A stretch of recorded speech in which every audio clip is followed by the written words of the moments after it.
From a game where your dead wife lives inside your robot arm, to a shooter where the main character won't shut up even during stealth missions. Here are 10 games that broke every rule, shipped broken, and somehow became impossible to forget. Starting with Rogue Warrior, and look, I need you to understand how strange this one is. Bethesda published it back in 2009, and it's supposedly based on some real Navy SEALs memoir about Cold War operations. Like it could be this tactical, grounded military shooter. What you actually get is one of the jankiest first-person shooters ever made. The shooting doesn't feel right, the stealth barely works, and the whole thing plays like it needed another year in development. But then they got Mickey Rourke to voice the main character, and I genuinely think nobody gave him any direction. They just put him in a booth and let him go wild.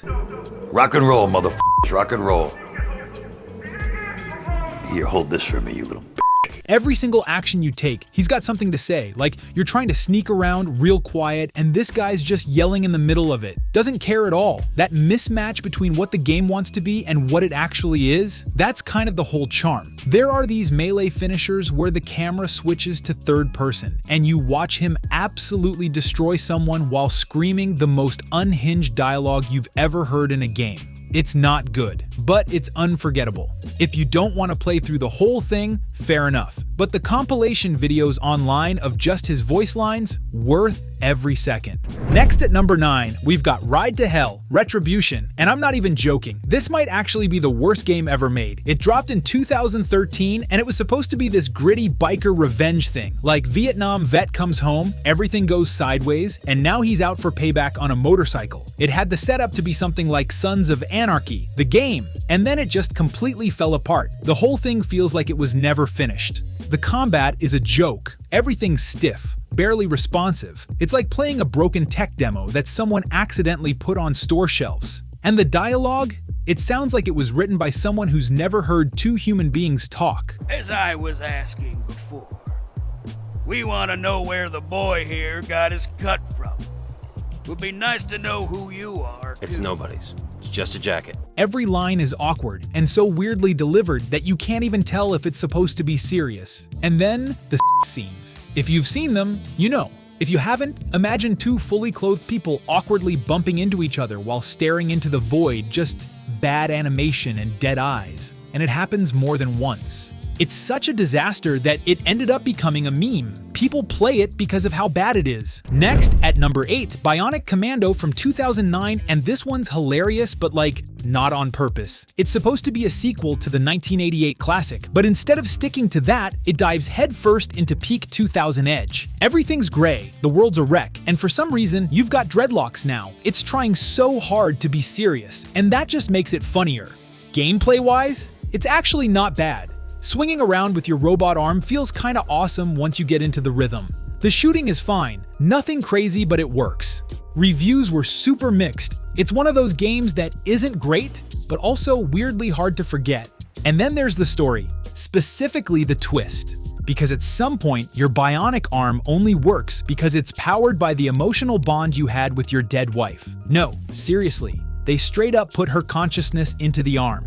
It's revealed late in the game, it's not built up to in any meaningful way, and it's played completely straight. And that moment, that's the one thing people still remember. Not the gameplay, not the story, just that. We still talk about it because it's so ridiculous. At number 7, Heavy Rain, and this one's complicated. When it came out in 2010, people lost their minds. It looked incredible for the time. The motion capture was cutting edge, and the whole interactive drama thing felt fresh. If you were younger when you played it, it probably felt revolutionary. Going back now, it's rough. The gameplay is almost entirely quick time events. The story has massive holes. Character motivations make no sense, and some of the voice acting is genuinely terrible. But it's memorable. Not because it's good, because it's weird in ways that stick with you. The Sean button that lets you yell your son's name over and over became a meme.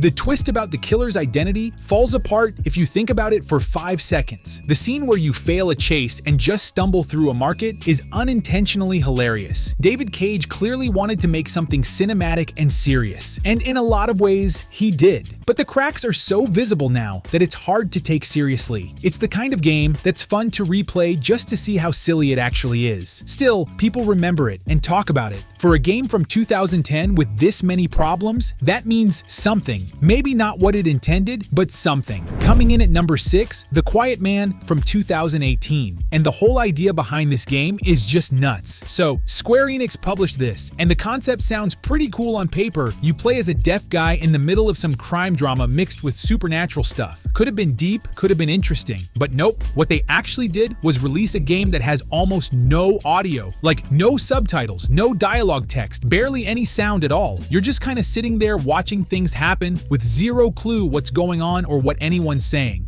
The story jumps between live-action cutscenes and gameplay, and neither makes much sense. The combat's just basic punch and kick, and it feels super floaty. Then they dropped a patch weeks later that added audio and dialogue, like they expected you to play it twice. Once confused and silent, then again with sound to actually follow what's going on. It's not even so bad it's funny, it's just baffling. But somehow, that weirdness hooked some people, like a prank that went way too far. At number 5, the early Earth Defense Force games, and these were just cheap. They felt like bootlegs, like something you'd find in a bargain bin or play on a demo disc once and forget about. The graphics were kinda rough, the translation was terrible, the voice acting felt like they just grabbed whoever was nearby, and literally, the whole thing came off super slapped together. But the core idea was solid. You're a faceless soldier defending Earth from giant alien bugs. That's it. Easy and straightforward. And over time, the series figured out what it was. It got way better at leaning into the goofy parts, and now it's got a solid group of fans who totally get the vibe. Those early games?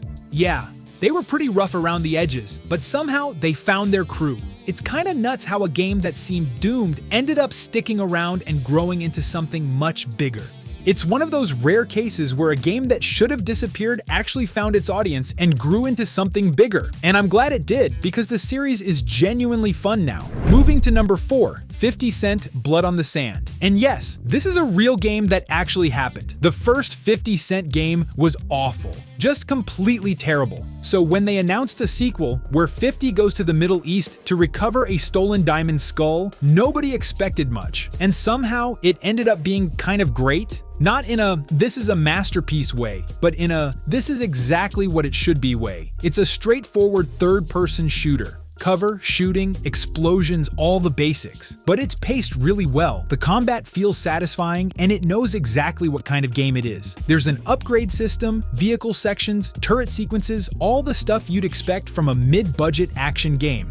The story's absurd, the dialogue's ridiculous, and the whole premise makes zero sense. But it knows that. It's not trying to be The Last of Us. It's trying to be a fun action game where 50 Cent shoots people in the desert. They even called the bullet time mechanic Gangsta Fire, which tells you everything you need to know about the tone. It's silly, it's over the top, and it's way more enjoyable than it has any right to be. This is one of those games where you're just looking to relax and shoot some bad guys without thinking too hard, and this delivers exactly that. At number 3, Two Worlds, and I think a lot of us were in denial about this one. It came out in 2007, right when everyone was hungry for more big fantasy games. This looked like it could be the one big open-world fantasy RPG. Go anywhere, do anything, be the hero. Except it was made on a fraction of the budget with a European dev team that clearly had ambition, but not quite the resources. The voice acting is genuinely some of the worst I've ever heard. Not charmingly bad, just off. Everyone talks like they're reading a medieval script phonetically without understanding what the words mean. I told you not to follow me. Why are you here? The village elder sent me. He wanted me to bring you the payment should you not return to the village. The whole presentation feels like a cheaper version of what you actually wanted, but the actual RPG mechanics? It's pretty solid. The weapon variety's decent, the magic system has some depth, and the world, despite looking rough, is big enough that you can lose time just wandering around. The sequel fixed a lot of the problems. It has a better magic system, improved combat, still weird voices but more ambitious overall, and it sold well enough for them to make that sequel, which tells you something. Next, at number 2, Deadly Premonition, the ultimate so bad it's good game. This game is a mess. Like, truly. The controls are janky, the graphics are rough, and the voice acting, I don't even know how to describe it. Some of it sounds like a prank. Half the time you're driving around and it feels like the game's barely hanging on. But for some reason, it works. It shouldn't, but it does. There's just something about it. It's got this weird charm you can't really explain unless you've played it. It's awkward, it's confusing, it constantly makes you wonder if it's being deep or just accidentally weird. But that's kind of the magic. The main guy talks to this invisible person, Zach, the whole time like it's totally normal. The conversations feel like fever dreams. The whole game is like a long, awkward dream that somehow you don't want to wake up from. And yeah, it totally feels like it's trying to be Twin Peaks, just way more unhinged. But it captures that same kind of energy in its own broken, lovable way. People still talk about it, still defend it, still make art for it. It even got a sequel, which kind of missed what made the first one special. But the original? It's one of those games that should have faded into obscurity, but instead turned into something people really connected with. And finally, at number 1, Sonic 06. And yeah, I know this one's controversial. People still argue about whether this game has any redeeming qualities at all, and honestly, most of the time it doesn't. The camera fights you constantly, the loading times are brutal, half the gameplay isn't even Sonic, and when you are playing as him, it's usually broken in some frustrating way.